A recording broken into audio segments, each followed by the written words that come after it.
नमस्ते दोस्तों, आप सभी का फिर से स्वागत है मेरे YouTube चैनल रूहानी किस्से में। तो कैसे हैं आप सब लोग? आशा करती हूँ आप सभी लोग अच्छे होंगे।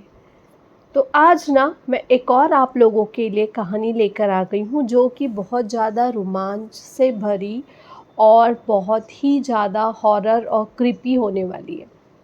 मगर कहानी शुरू करने के पहले मैं आप सभी लोगों से कहना चाहती हूँ कि अगर अब तक आप लोगों ने मेरे चैनल को सब्सक्राइब नहीं किया है तो प्लीज़ मेरे चैनल को सब्सक्राइब करें और मेरी स्टोरीज़ को लाइक भी दिया करें, क्योंकि आपका ना एक सब्सक्रिप्शन और एक लाइक मुझे काफ़ी मोटिवेट करता है कि मैं आप लोगों के लिए ऐसी कहानियाँ और स्टोरीज़ लेकर आती रहूँ और आपको एंटरटेन करती रहूँ।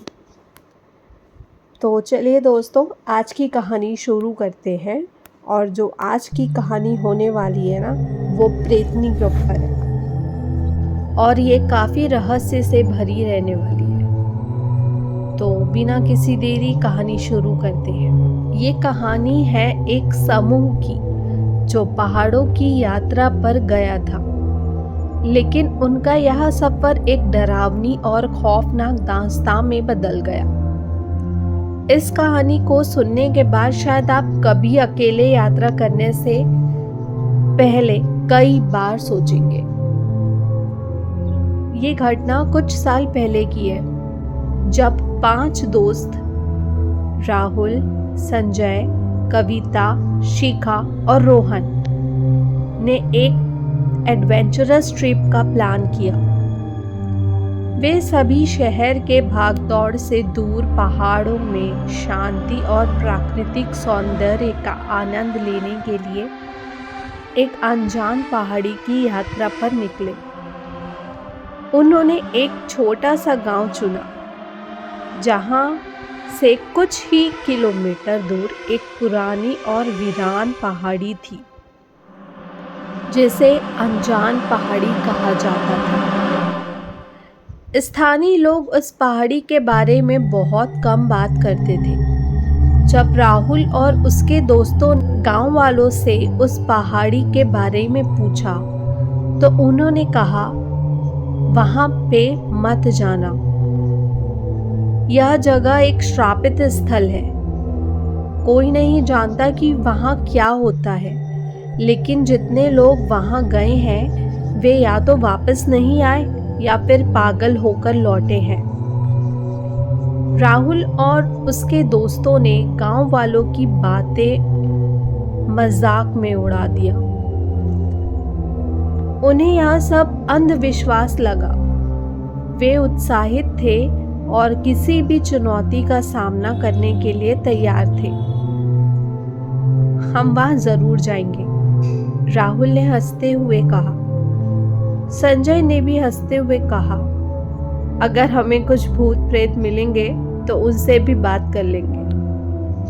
शिखा और कविता भी इस रोमांच अनुभव के लिए उत्सुक थी। अगले दिन वे सभी सुबह जल्दी निकल पड़े। पहाड़ी की ओर बढ़ते हुए मौसम बदलने लगा। घना कोहरा छा गया और ठंडी हवा चलने लगी। रास्ता संकरा और खतरनाक था, लेकिन उनके चेहरे पर रोमांच साफ झलक रहा था।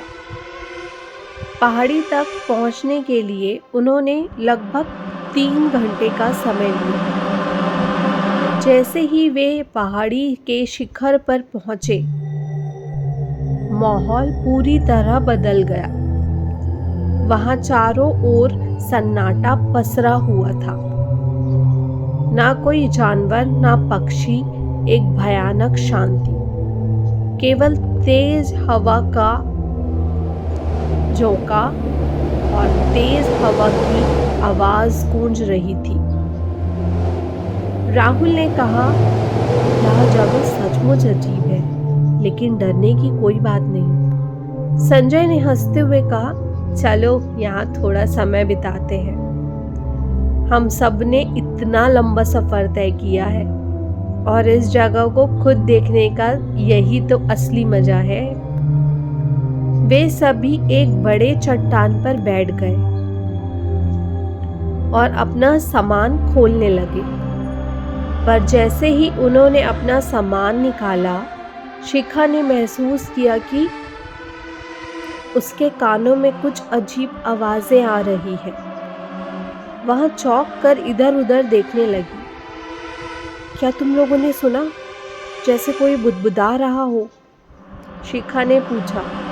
पहले तो किसी ने उसे गंभीरता से नहीं लिया, लेकिन फिर कविता ने भी कुछ ऐसा ही सुना। धीरे धीरे वे सभी एक अजीब और हल्की बुदबुदाने की आवाज़ें सुनने लगे, जो जैसे कहीं दूर से आ रही हो। राहुल ने हिम्मत दिखाते हुए कहा, शायद यह हवा की आवाज़ है, घबराओ मत।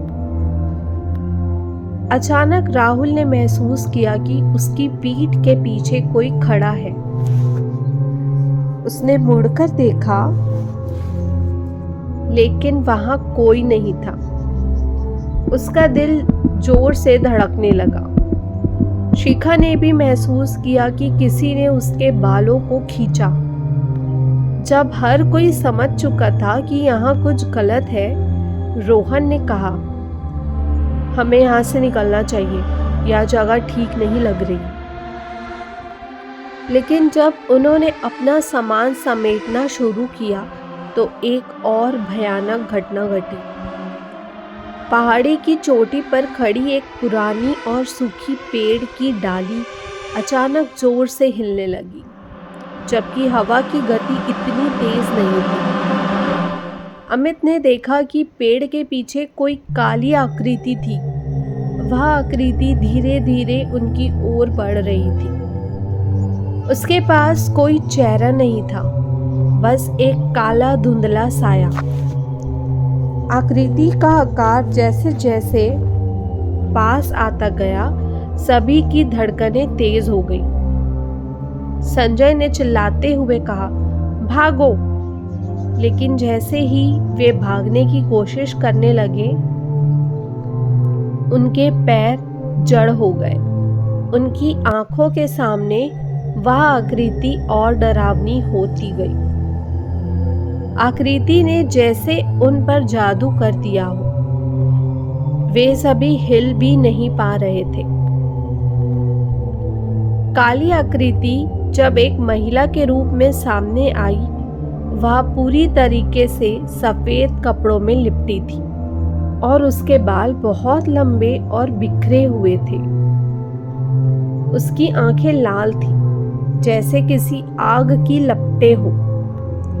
उसके चेहरे पर एक गहरा घाव था और उसकी उपस्थिति से ऐसा लग रहा था कि वह सदियों से गुस्से में थी।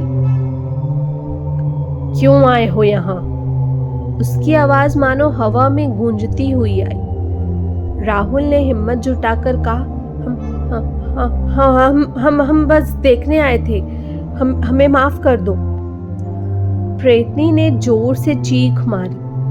उसकी चीख से सभी के कानों में खून सा बहने लगा। वह चिल्लाते हुए उनके सामने आई और बोली, यहाँ कोई भी वापस नहीं जा सकता। यह जगह मेरी है। जिसने यहाँ कदम रखा वह कभी नहीं लौटेगा। राहुल ने किसी तरह हिम्मत जुटाई और चिल्लाया, भागो! और सबने अपने शरीर पर जोर डालते हुए दौड़ लगाई। वे जितनी तेजी से दौड़ सकते थे दौड़ने लगे। पेड़ पौधे उनके रास्ते में आ रहे थे, पर किसी तरह से वहां से भागे। गांव पहुंचने पर उन्होंने देखा कि वे बुरी तरह से थके हुए और घायल थे। उनकी आंखों में अब भी डर साफ दिख रहा था। गांव के लोग उन्हें देखकर हैरान रह गए। किसी ने कुछ नहीं पूछा, पर वे समझ गए थे कि इन लोगों ने अनजान पहाड़ी का सामना किया था। अगले दिन कुछ हफ्तों तक उन सभी को उस रात के डरावने सपने आते रहे। वे सब अंदर से टूट चुके थे। धीरे धीरे उन्होंने इस घटना के बारे में कभी बात ना करने का फैसला किया। वे जानते थे कि वह प्रेतनी अब भी उस पहाड़ी पर भटक रही थी और शायद किसी और को भी अपना शिकार बनाने के लिए इंतजार कर रही थी। गांव के लोग अब भी कहते हैं कि जो भी उस पहाड़ी की तरफ जाता है वह कभी भी वापस नहीं आता। आज भी वह जगह श्रापित मानी जाती है और लोग उस तरफ जाने से कतराते हैं। तो दोस्तों, कैसी लगी ये कहानी? आशा करती हूँ आप सभी को ये कहानी पसंद आई होगी। अगर कहानी अच्छी लगी हो तो इस कहानी को एक लाइक और मेरे चैनल को सब्सक्राइब करना ना भूलें। साथ ही बेल नोटिफिकेशन भी ऑन कर लें ताकि मैं जो भी स्टोरी डालूं, जो भी कहानी पोस्ट करूं, उसका नोटिफिकेशन आप लोगों को पहले आ जाए। और मुझे कमेंट करिए और बताइए कि आप अगली कहानी किस बारे में सुनना चाहते हैं।